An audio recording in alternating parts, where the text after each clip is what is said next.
What's going on, everybody? It's your boy Jobbers and Goons, and we really haven't talked about Jujutsu Kaisen in a while, so we're going to come back and talk about that series because we have a major collision set to happen soon.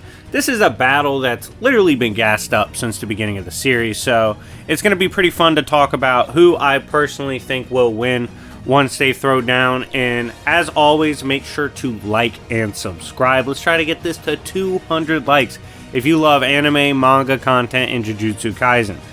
Also, get in the comment section down below. Give me your thoughts on this upcoming battle. What do you think will happen? Who do you think will win? And what do you think of the series, as well as what other videos on the series you want to see? Also, if you want to see your favorite characters or series on this channel, make sure to hit me up on Discord. Join the Discord and we can talk business. But anyways, getting back to this, let's talk about the battle coming up in Jujutsu Kaisen, right? It's finally here. Gojo is set to take on Sukuna, right? Who will win in this collision of absolute powerhouses in the series? Now, this is one of those battles within a series that you're like, once we get that answer, it's going to be bittersweet, you know? Like, we do want to see them clash, but to finally get that resolved, there's some bitterness to that finality, right? At least for the time being, in the case of perhaps getting them to run it back. But regardless, this battle has been highlighted to be a potential banger since the beginning of the series. We saw Gojo himself speaking on this when he remarked that essentially Sukuna was too much to take down for everybody. So as a result, they could really only break him down into curse objects. And as you guys know, the fingers are scattered throughout and he has to regain them to gain power and take over hosts. That complicated process. Well, Gojo early in the series was confident that he could defeat Sukuna, even back in his prime. He was like, yeah, that's not the case if I'm there. You know, it wouldn't have gone down that way. I would have been on my P's and Q's. I would have taken him out point blank.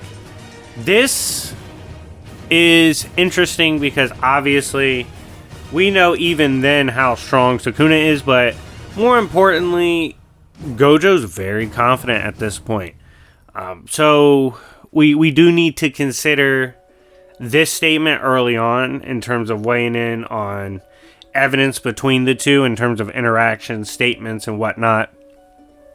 We saw an opponent who has faced the likes of Gojo, his infinite domains and expansions, and he stated in regards to Gojo, Sukuna's energy was different.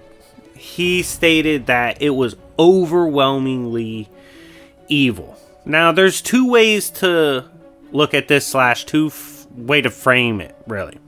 So, on one end, you could read that as he says it's different and overwhelmingly evil. So he's speaking more to the nature of the energy, has like this quite literal different feel to it due to the evil nature of Sukuna.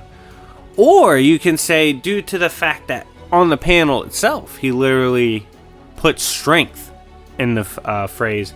He's more than likely referring to no, Sukuna's power is just outright overwhelmingly evil, and the strength is even more difficult to deal with and different than Gojo. So you have that statement. Of course, you have statements from Sukuna himself who says, I understand Gojo has a lot of hype. I understand he's done a lot of crazy things. But me personally, you know, recovered and with power, I would beat the shit out of him. And just like Gojo had seemed confident he could take down Sukuna, it's likewise. He feels the same exact way on the other side in terms of who would come out victor in that battle. In terms of other accomplishments that are something we need to bring up here, the fact that Sukuna was able to outright defeat a Shinigami or God of Death with an infinite domain, he was able to do so with Malevolent Shrine, and the way this technique was described is important, and we need to look at it, because it stated the mastery of such an ability. The ability to use the new infinite space or infinite domain without barriers would be like a artist painting a masterpiece, and was such a amazing artist that they transcended regular painting and was no longer painting on the canvas, they're painting on the air. It's almost divine. And to me, at least how I interpret this, is that his domain, his power, it's a masterpiece compared to even other domains, even those of a Shinigami or a god of death. And he can actually summon straight up the same Shinigami that like he's defeated before and whatnot.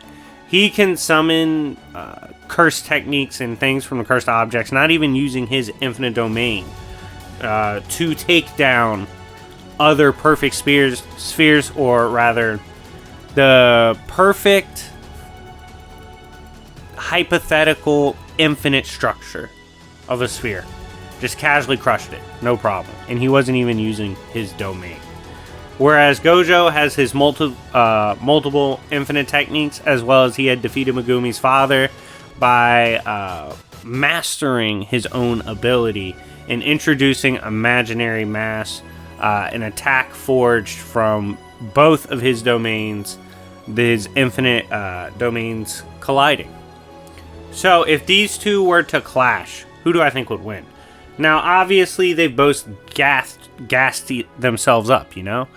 And due to recently us seeing Sukuna catch a strike, a killing blow from Gojo intended for someone else, and that this battle's clearly going to go down, how do I see it going down?